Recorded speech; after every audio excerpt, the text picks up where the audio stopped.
Hi, everyone. Welcome to today's class, Reading Tips for the ACT. Today we will go over tips on how to tackle the questions, the different types of questions. Again, we'll refresh with that, and the types of passages that you'll see. There aren't a lot of tips really for the reading that I can give you because a lot of it is just basic reading comprehension, but we will go over some that will hopefully help. I will also go over the two passages that you were to do from last week's class, the two reading passages. And if we have time, we'll do a third passage together. I just really think it's good practice to do as many passages as you can, just to see the different types of passages and the types of questions that correspond with those passages. So we will begin by starting with our slides.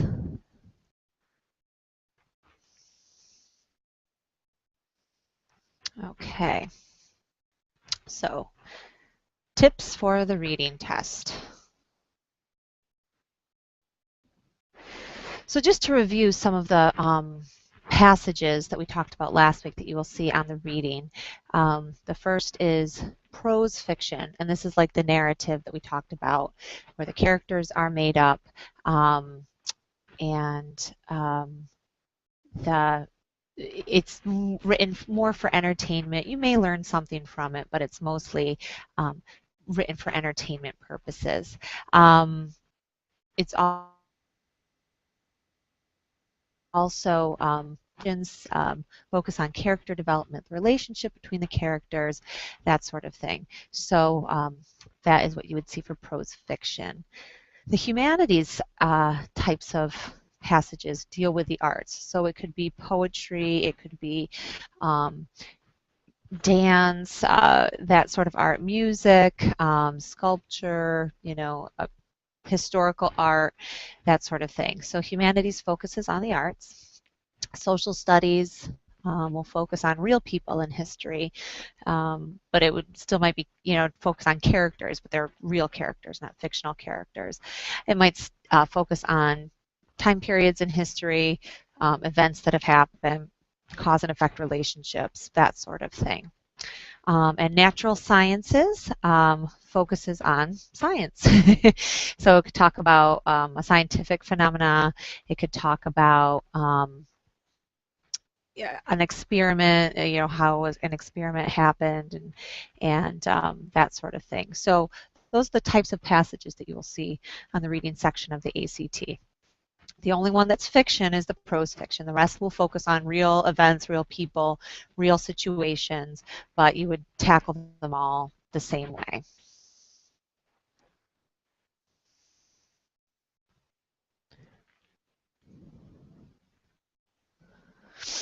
Okay, so to review a little bit for the types of questions, the first type of question we talked about last week was the details question. And that is exactly what it sounds like. It focuses on the details. So we'll ask you to locate some sort of detail in the reading passage.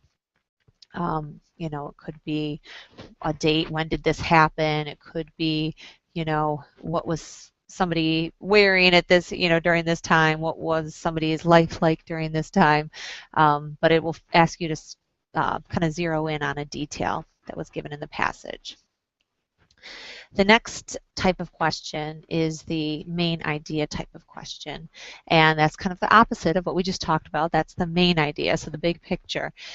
So that type of question will focus on the main theme that the author was trying to portray. It might talk about the main conflict between two people. What was the author trying to convey in this passage. So the main idea focuses on the big picture, and those types of questions will ask you to kind of look at the passage overall. Comparative relationships, to review, talk about two types of characters, compare them, how are they alike, how are they different. It will ask you maybe to compare two people in history, two people in a fiction story, but it'll ask you to look, or even sometimes two types of situations, or two things in a science experiment if it's natural science. So so comparative relationships will ask you to do just that, compare two types of relationships. It might be a relationship between people, but not always.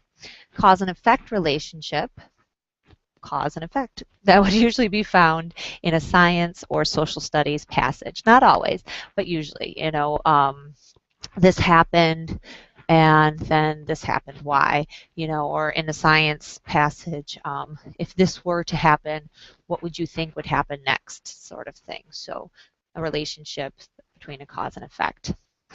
Generalization, again, just kind of might ask you to make a hypothesis or an inference when you're reading. What type of thing do you think would happen next at the end of this passage, or what do you think this character will do after? Just kind of wants you to look a little deeper and make an inference. A meaning of words is the closest type of question you'll get to a vocabulary question. And the thing we talked about last week is that you want to make sure you read the word in context, because they're going to usually give you a word that has more than one meaning. So you want to make sure that that you read within the context, so you know exactly the definition that they're asking for in this specific passage, not just the most common definition for the word.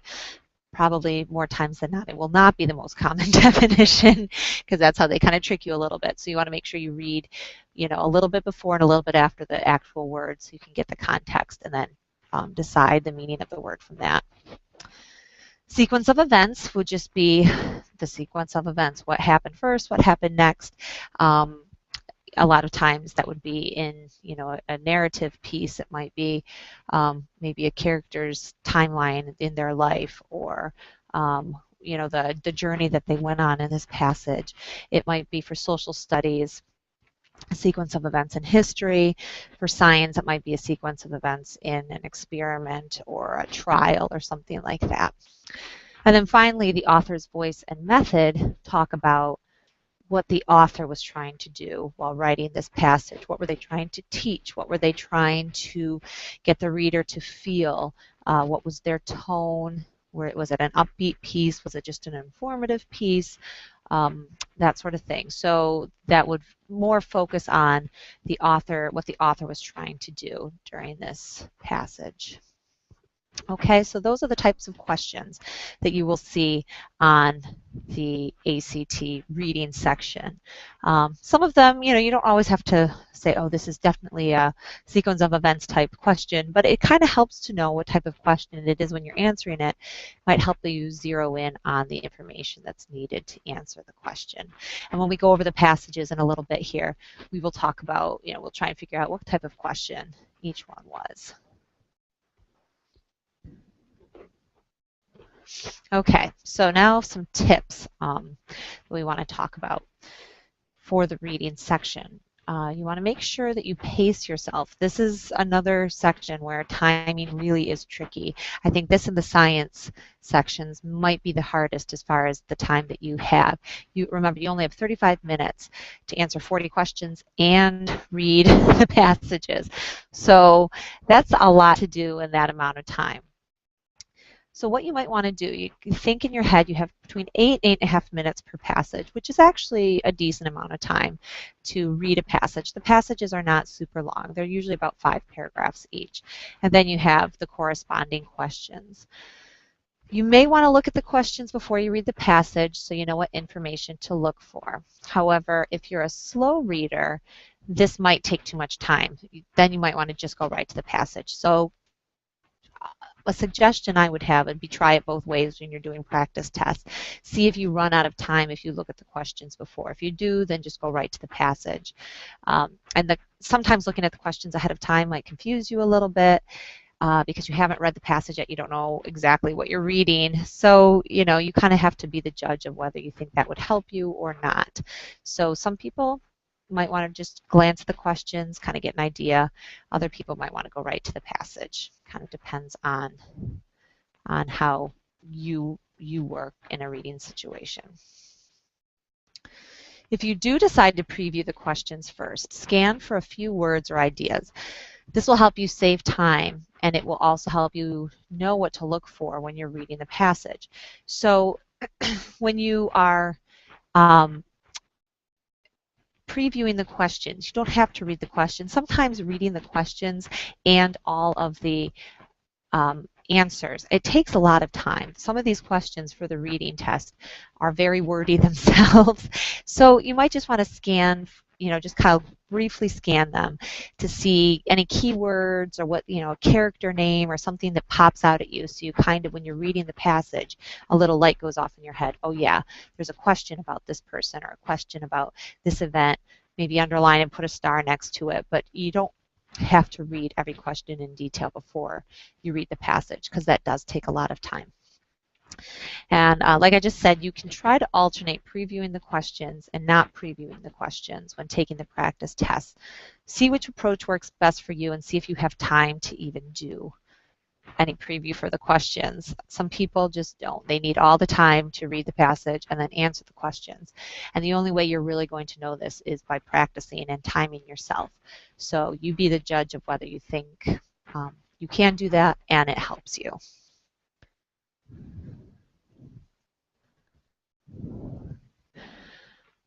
Unlike other sections of the ACT, it may not be wise to skip the difficult questions and come back to them. You may forget the information in the first passage by the time you come back to those questions. So we did talk about, for the English, and definitely for something like the math section, it helps to just skip those hard questions and then come back to them if you have time, because you want to make sure you hit all the easy questions first and definitely get those points. But on the reading passages, it doesn't really help, because by the time you get to the fourth passage, you may have completely forgotten about what you just read for the first passage. So by the time you get back there, you might get to the question and say, I don't remember, I have to go back and reread some of the passage, and that doesn't save you time at all. So it might not always help to skip the difficult questions and then come back to them at the end of the section for the reading. So here's what I like to tell my students to do.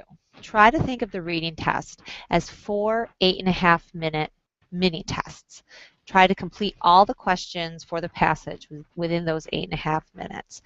And then answer all the questions for that section. Remember, you are not penalized for guessing on the ACT, so never ever leave anything blank. But just look at each reading test, each reading passage as an 8.5-minute mini test. And if you think of it that way, then just think, I'm going to do it all right now and I'm not going to come back to it. So I have 8.5 minutes. Use your watch and the clock that's in the room. Keep track of time and say, I'm only going to take 8.5 minutes for this. I'm going to read the passage and then I'm going to answer all the questions. And the ones that are really difficult that I just don't know, I'm going to just guess. And you can still put a star next to them, and if you do have time at the end of the section, definitely go back and revisit some of those, because you might have time to go back and search some more in the passage. But don't leave anything blank. Just try and do each passage one at a time and think of it as its own little test. Because like I said, the passages are, they're kind of heavy. So to read a bunch and then go back to the, read 3 and then you're on the 4th one, then you go back to the first one, you probably will forget some of what you read, especially when you're in a test situation. If you've already taken a few of the other ACT sections, your mind may be on overload.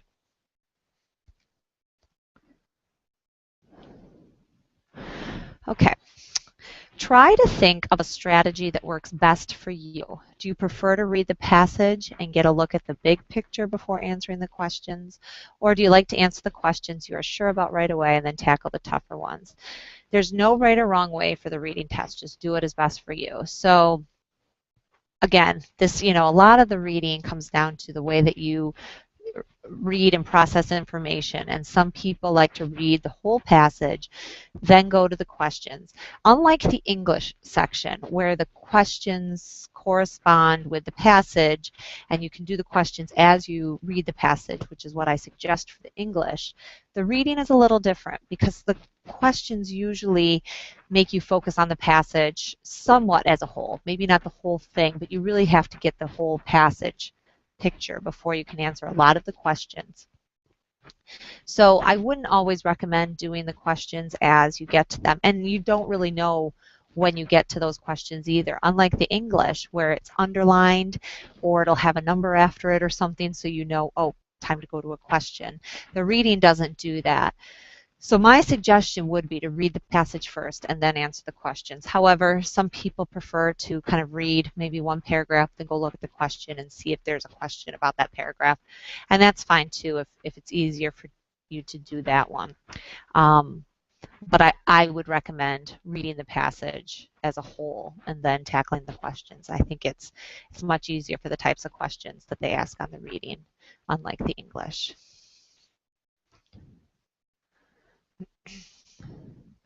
Each passage has a short paragraph with a subject heading to let you know what type of passage it is. So before you read any passage, it will tell you this is a humanities passage, this is a science passage, which is really good to know right away because it kind of gives you an idea of what to expect while you're reading, what types of questions they might ask you. You know, if it says prose fiction or narrative fiction, then it's made up, you know, and maybe focus more on the characters. You know, if it's something about social studies, maybe focus on the events, you know, and any specific dates or people that they talk about. So definitely read that little paragraph that comes in the beginning. It will also tell you the subject matter of the passage, so what is the passage going to be about overall, where the passage comes from, the author, and possibly additional information about this passage. This is all really useful information, so you want to take the time to read these little introduction paragraphs before you read the big paragraph. A lot of times people think, I'm just going to skip the directions and the intro and go right to the passage, but this can kind of help you focus. If you know it's a narrative passage that was written in a children's book or something, that might give you an idea of what the tone's going to be like. If it comes from a science journal, you might say, okay, it's going to be a little informative, maybe a little dry, but there's going to be a lot of specific detailed information in here. So you want to really just get the overall picture of the passage before you even start, and that will help you focus and kind of think about what the questions might be about. So use this information.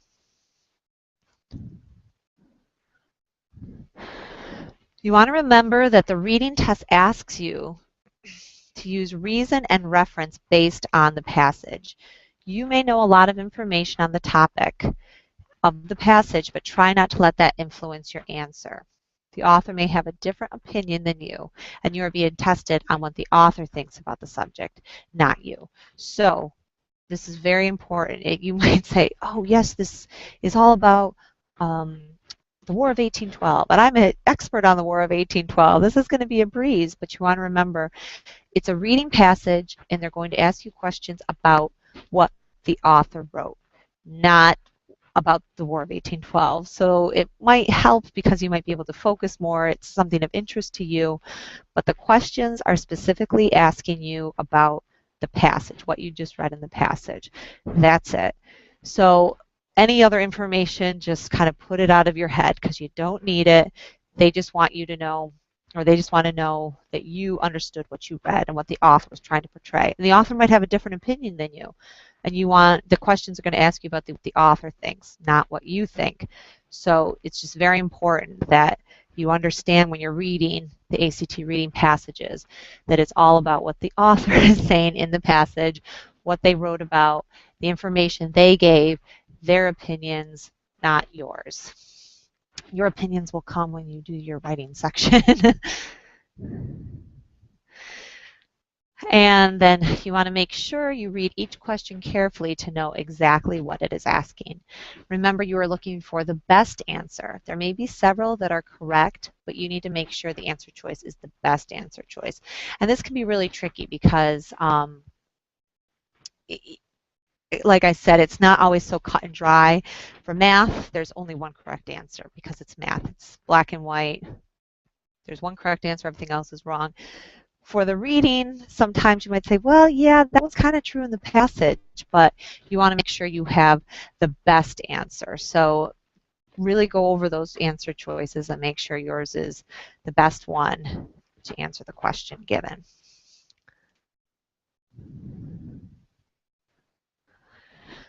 And finally, you want to remember that you can always refer back to the passages when you are stuck on a difficult question.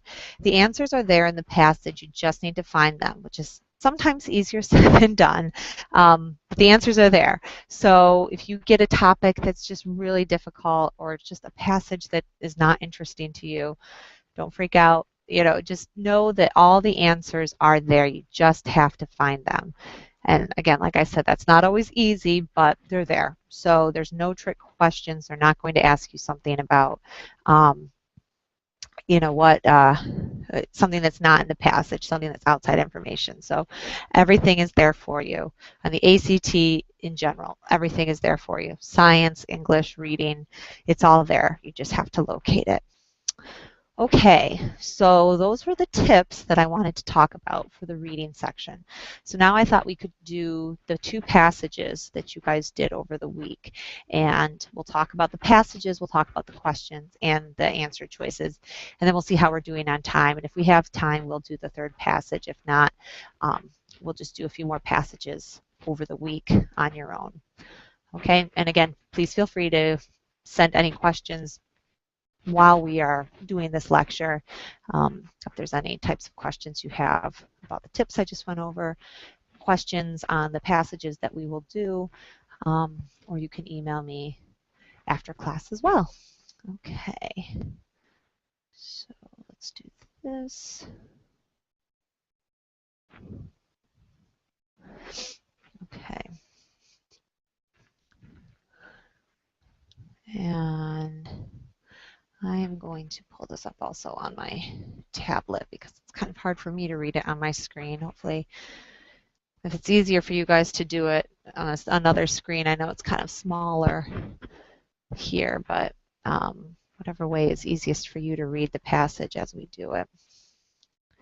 Okay, so the very first passage that we did, right away you can see it says literary narrative. I don't know if you can see that under passage 1.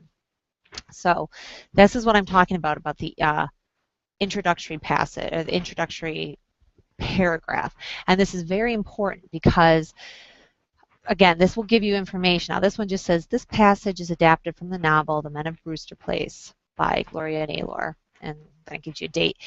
So you know it comes from a novel, so there's going to be a lot of character development. Probably this is just obviously a little short clip from that novel, and it's adapted, so it's not maybe word for word. Maybe they changed it a little bit. But so you go into it knowing, okay, it's fiction. There's probably going to be a lot of character development, that sort of thing.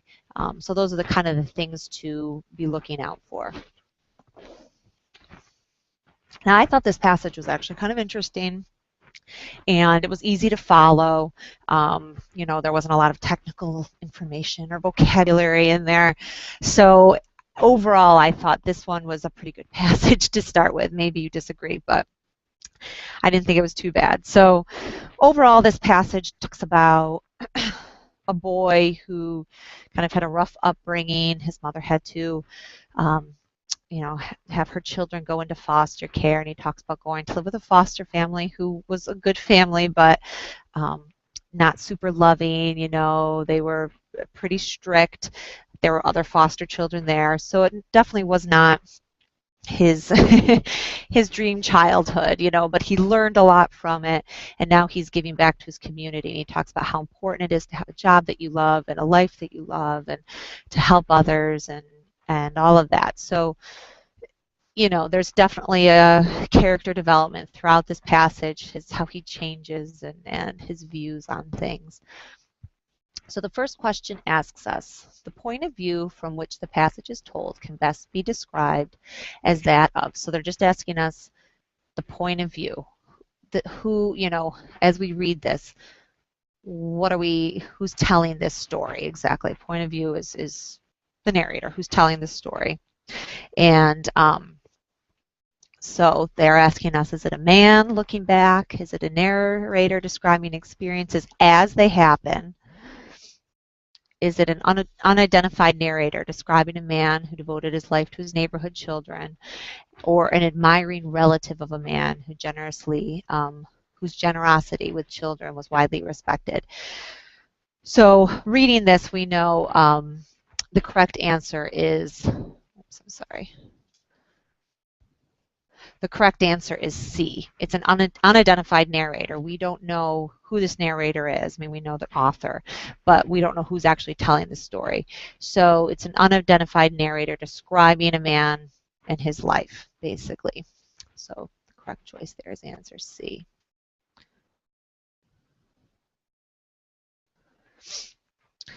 Okay, can reasonably be inferred from the passage that which of the following is a cherished dream that Abshu expects to make a reality in his lifetime? So this is actually like just a details question. Well, they're asking us to infer, so we have to look a little deeper. But they're saying, from what we read, what can we expect that his dream, what does he expect to make in a reality? So they're asking us to take some information and then make an inference. And the correct answer here is J. Expanding for some, if not all, of the children the vision they have of themselves and their future. So we're just kind of taking this passage, what it tells us about this character, and we have to make an inference about that. It doesn't really talk, just going through the other answers, it doesn't really talk about bringing his family back under one roof. He does say he wishes they could have all grown up together, but he never really talks about bringing everybody back under one roof. He doesn't really talk about helping children go from sports to dramatic arts. He is a playwright himself, but it never really goes into any detail about what he thinks other children should do. And it doesn't talk about opening centers throughout the state. So even if you weren't sure about J, you could kind of eliminate the other ones because it really doesn't talk about those at all in the passage. Okay. Question 3 asks, it can reasonably be inferred, okay, so another inference type question, one that we're going to have to kind of make a deduction here. Abshu and the Masons would agree with which of the following statements about the best way to raise a child? So he didn't agree with everything that they did, but kind of getting from what they found important and what he has said in this passage, or what he feels in this passage, what could they agree on? And the correct answer here is C. For a child to thrive and be a responsible member of society, he or she must develop a sense of discipline. And it talks about that with both characters, with the Masons, that they were pretty strict about curfew and kept him out of gangs. And then he talks about, or in the passage talks about him being strict with discipline in the community center too, that if kids didn't really follow the rules, he got tough with them, and he felt that that was important. So the correct answer there would be C. For answer A, the Masons were religious, but it doesn't really talk about Abshu believing that religion is important. Answer B, it doesn't really talk about the Masons being very into art and feeling that that was important. So we could kind of eliminate them. And answer D, for a child to attach importance to the community and not to the self, it really doesn't talk about that either with the Masons. So the correct answer there for question 3 would be C.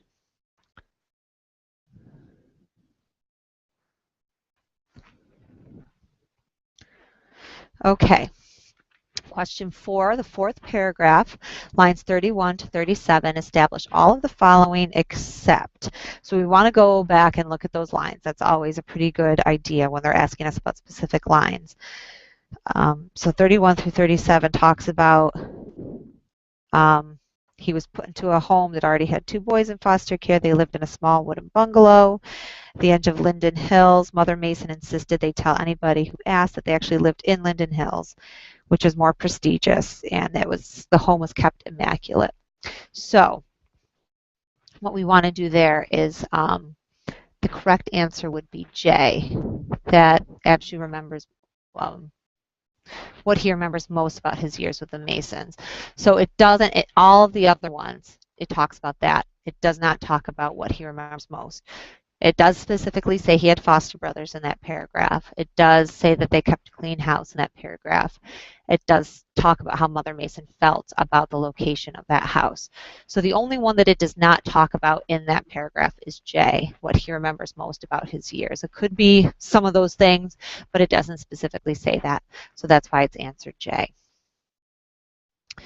Question 5, it can reasonably be inferred, again, so we're making another inference based on what we read, that which of the following characters from the passage lives according to Abshu's definition of a life fully lived? And the correct answer there is D, Abshu as an adult. So he talks about a life fully lived being loving your home, loving your work, loving your family. And the only person in this whole passage that says specifically that person was doing that was Abshu as an adult. So that's why it's answer 5.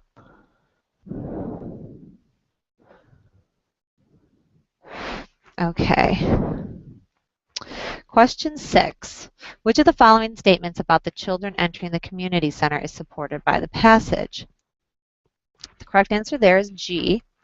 In Abshu's eyes, they were all gifted. And it says this right up in lines 4 through 6. He says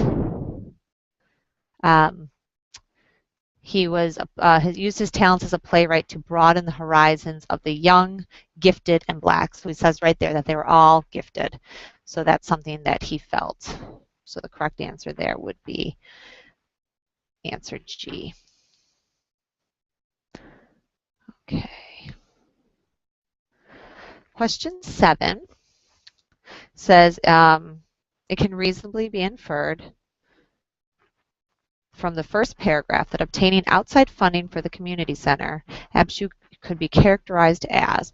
So question 7, the correct answer there would be A, through thorough in seeking out potential sources for financial backing. And he says that because it says something about going to all the local and state agencies and getting the money. So he was really dedicated, really thorough in getting that financial backing. And so that's why it would be answer A. It doesn't say anything about him being reluctant to spoil children with charity. Doesn't say anything about him excited about writing grants or determined to let the children decide how the money would be spent. But it does say that he did go to a lot of venues to try and get that money. Question 8 asks, which of the following statements about Abshu's attitude towards his mother's choices early in his life are supported by the passage? And the answer there is H. He wonders if she might have made a better decision about letting him and his siblings go into foster care, even though he understands why she did it. And it does say that specifically in the 3rd paragraph.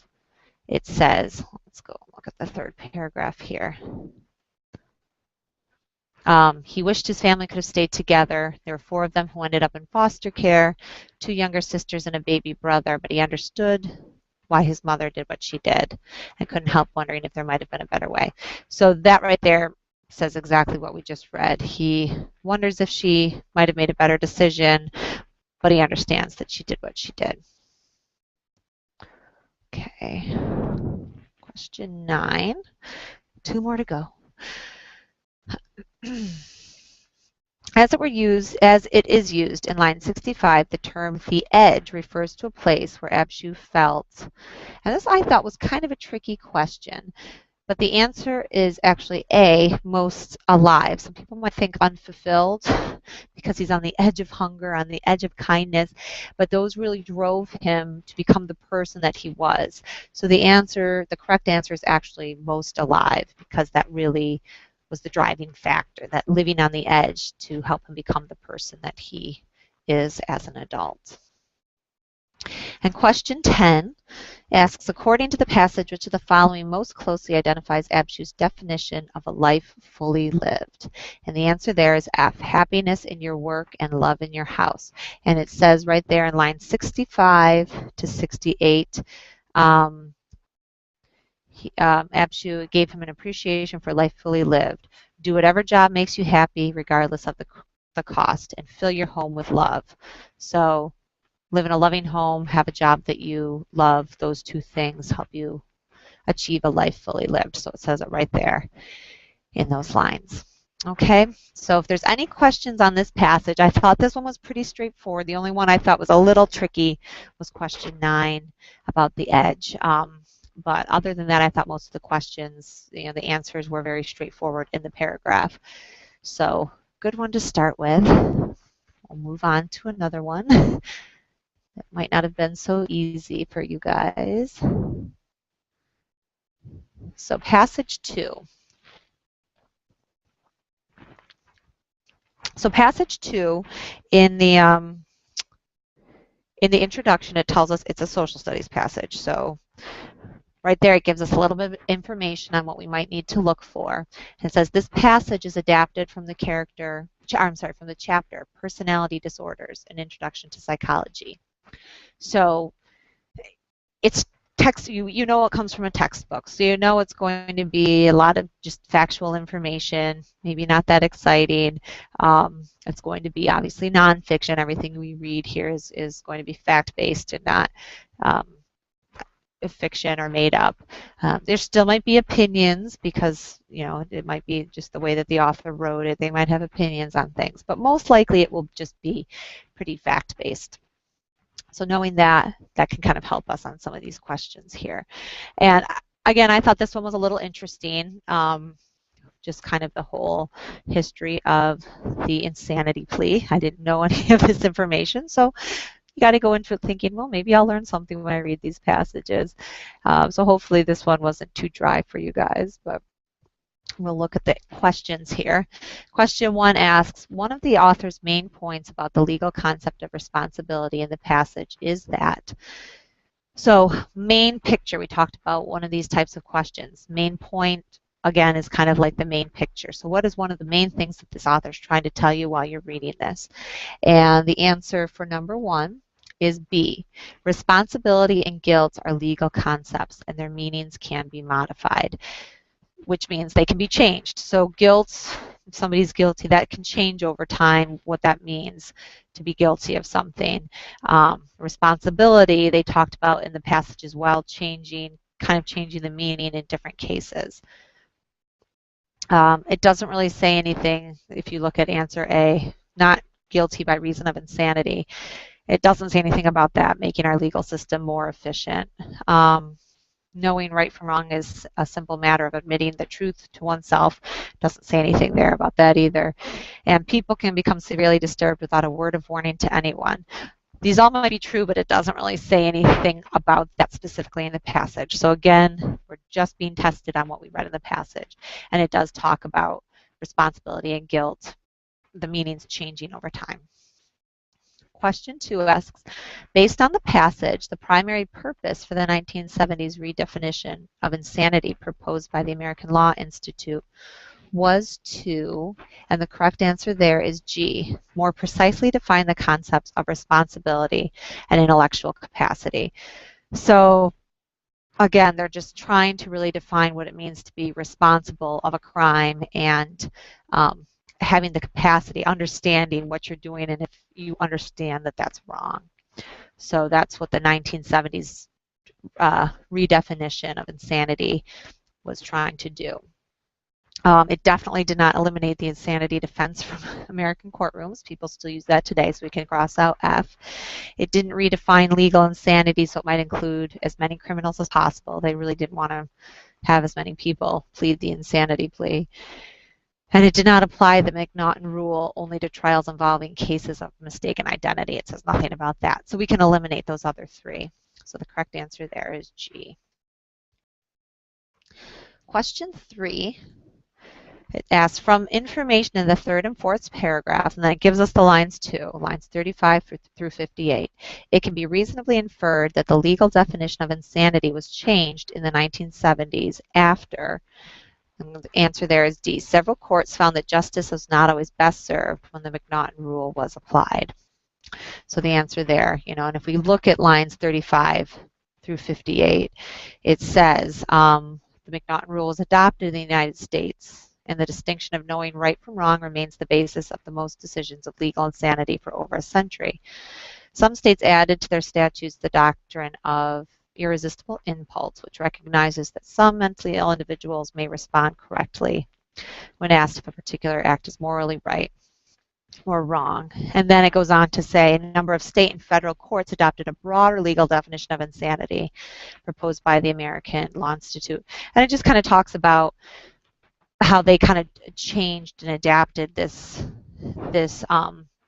rule, this McNaughton rule, to kind of broaden it a little bit or make it, more understandable, I guess, in legal standards to fit that time, because this McNaughton rule was made, a century earlier. So like everything, the laws have to evolve and change too. So that's why it is answer D. Okay, question 4. Let me scroll down here. Question 4 asks, according to the explanation provided in the 4th paragraph, line 43 through 58, the use of the word appreciate in the phrase to appreciate the wrongfulness instead of know implies which of the following? So this is a question where it's a meaning of a word, and they're asking us about the word appreciate. So I'm sure you all know what the word appreciate means with several definitions, but again, this is one where we really want to read the context to know what the word appreciate means in this passage, in this context. And the answer for number 4 is H. The word appreciate suggests that an action or that the action's implications must be understood for there to be a legal responsibility. Okay. Question 5 asks, the passage indicates that the McNaughton case became the basis for future decisions about legal insanity because, and the correct answer here is A, the House of Lords upheld the verdict of the court despite considerable political pressures. So it does talk in the passage about Queen Victoria not liking that decision, and she put pressure on them to go back and change it, but they upheld it. So obviously, when something like that happens, it usually makes a big impact in history. So it became the basis for future decisions. If we look at the other answer choices, there had been an increase in cases of murder involving mistaken identity arising from delusions. It doesn't say anything about that. McNaughton was unable to convince a jury that in his trial that he was incoherent and insane. It really didn't talk about him in his trial at all. And then finally, it says he used a gun to commit the murder, thus aggravating the crime in the jury's mind. It doesn't say anything about him and his gun either, or the jury really in that situation. So the only one that the passage specifically talks about is choice A, that the House of Lords upheld the verdict even though Queen Victoria was not happy about it. Okay. Question 6 asks, the passage states that McNaughton wanted to kill the English Prime Minister because the Scotsman thought that he, and the answer there is J, that he had been wronged by the minister. And that's just strictly a details type question. That he, it said back up in, let's see, lines.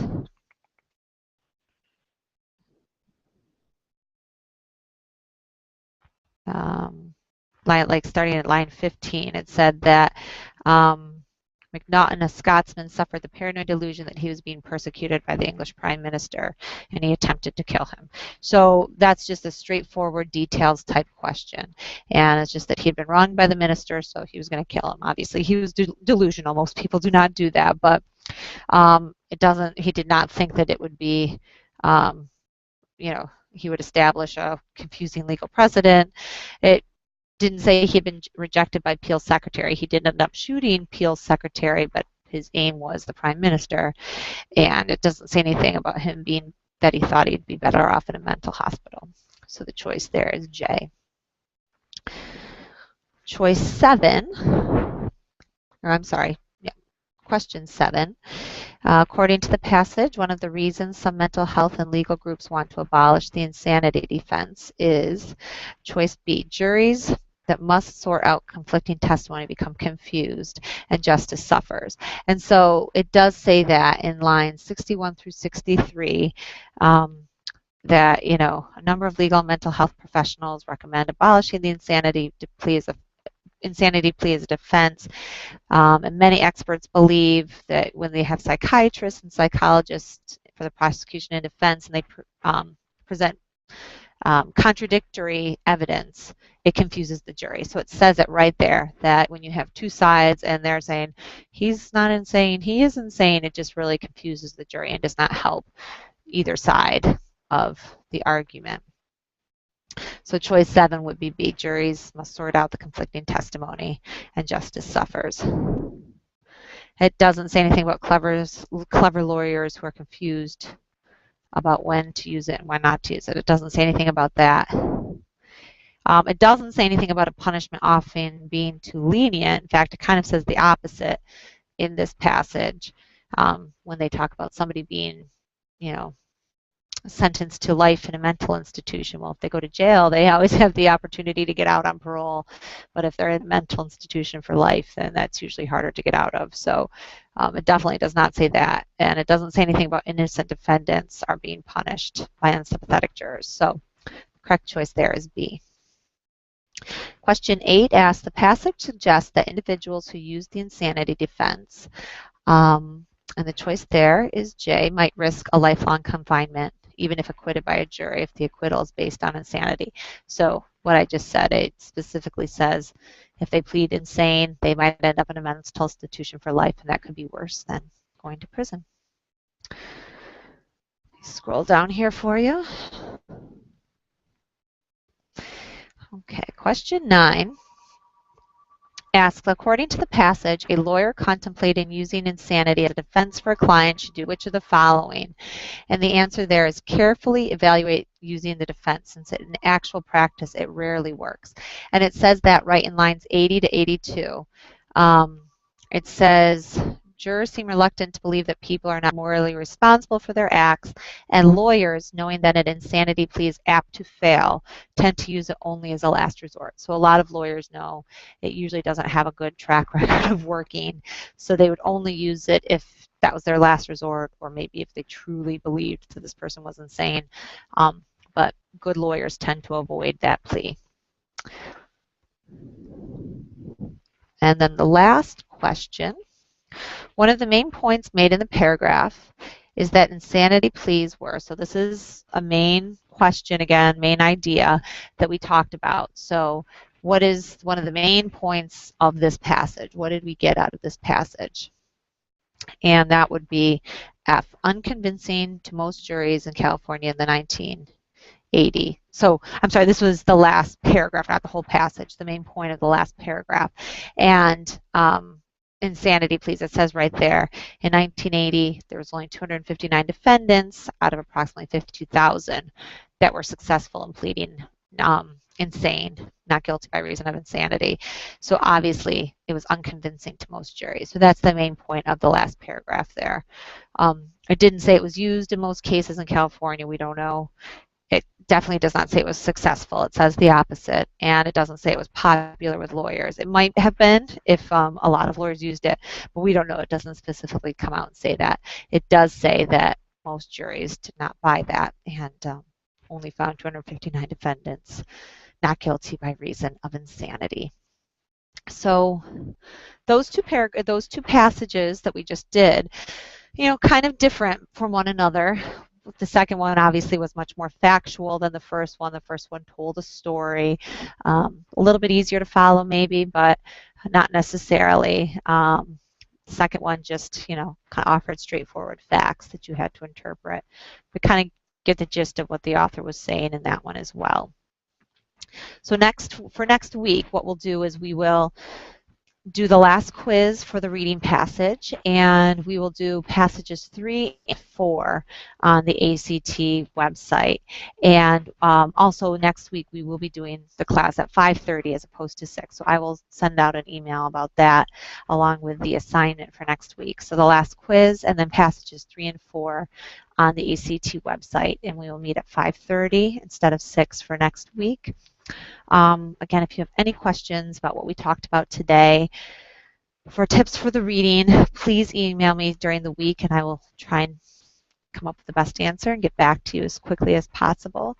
And next week we will start on the math sections. We just have math, science, and the writing to go. So we're kind of halfway through there, through the test. But if you have any questions on the reading section that we've done over the past 2 classes, please feel free to email me at any time. Thanks so much for joining me tonight, and good luck this week. And I will see you back here next Tuesday at 5:30 instead of 6. Thank you so much, and have a great night.